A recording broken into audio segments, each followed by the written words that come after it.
Hey guys, this is Dr. Raymunda from PAK Pediatrics, and this week's story time will be read by Elizabeth Cosmetados, who is our breastfeeding specialist, lactation consultant / baby whisperer. I hope you guys enjoy it.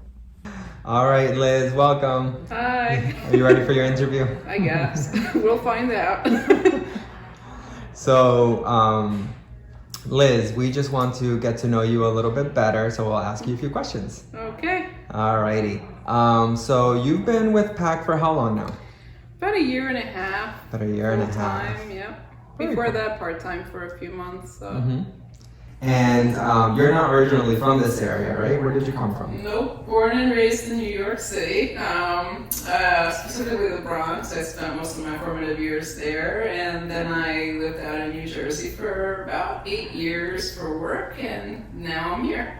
Cool. Yeah. And in New Jersey, you were actually worked as a pediatrician, right? Yes. And how long were you a pediatrician for? 12 years. 12 years. That's pretty cool. Yeah.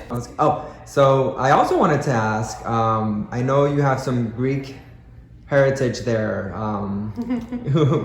Where in Greece do you have family? Well, my family is sort of scattered everywhere.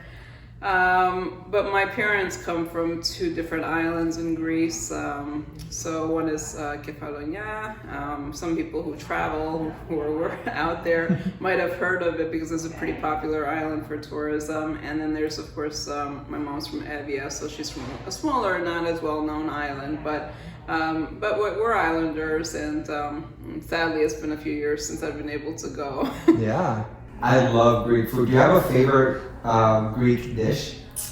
Well, my favorite personally, and I don't know if a lot of people really are familiar with it, but my favorite is something called a uvatsi dish.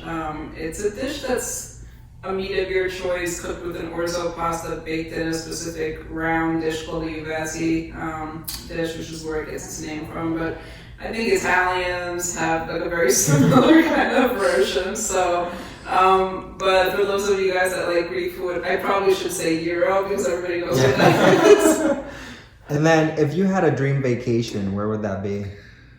I always tell my husband on a beach with a cottage somewhere nearby where nobody bothers me, where I have no screaming babies, where I just recline on the beach, just enjoy the peace and quiet. I just think that we are so busy that we're not really appreciative of the ability to just kind of sit back and disconnect from all of our electronic devices, our phones, our iPads, our laptops, and just really just enjoy being together. Thank you, Liz. Minutes, so. Yay. PAK Pediatrics presents. Hey everyone, it's Liz from PAK Pediatrics, and today I will be reading The Little Rabbit.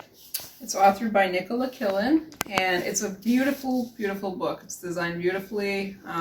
It's a great story about the power of the imagination. So I think it's well worth picking up and reading for your little ones. So here we go. The Little Rabbit. Ollie and her toy bunny had been waiting for the rain to stop for a long, long time. At last the day had arrived. They rushed to get ready. There were so many puddles outside to splash in. Ollie spotted the perfect puddle right away, but before she could jump in, whoosh! A sudden breeze whistled past, bringing a cloud of blossom with it. Does that tickle, Bunny? Ollie laughed. A tiny petal had landed on his nose. Bunny didn't answer, but his nose began to twitch. Ollie thought she must have imagined it, but when she looked again, Bunny's ears were moving too. Suddenly, he sprang from the basket towards a group of rabbits playing chase. "Wait for me!" Ollie cried, but the rabbits had soon raced out of sight. "Bunny," Ollie called softly. "Bunny, where are you?" Her voice grew louder and louder as she searched and searched, but she couldn't find him. Ollie was so worried she didn't notice the dark clouds gathered overhead.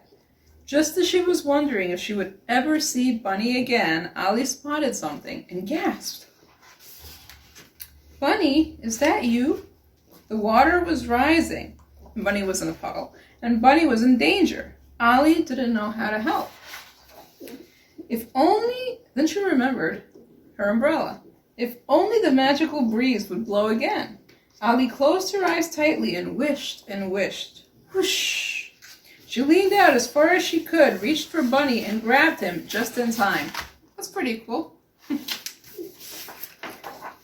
I'm so glad you're safe, she whispered. But Bunny was very cold and they needed to find shelter. And they ended up in a treehouse. Pitter-patter, pitter-patter, pitter-patter. When the rain finally stopped, Ollie knew it was time to go home. She just didn't know the way. Maybe Bunny knew. He raced higher and higher up the tree until he reached the very top and leaped onto a passing cloud.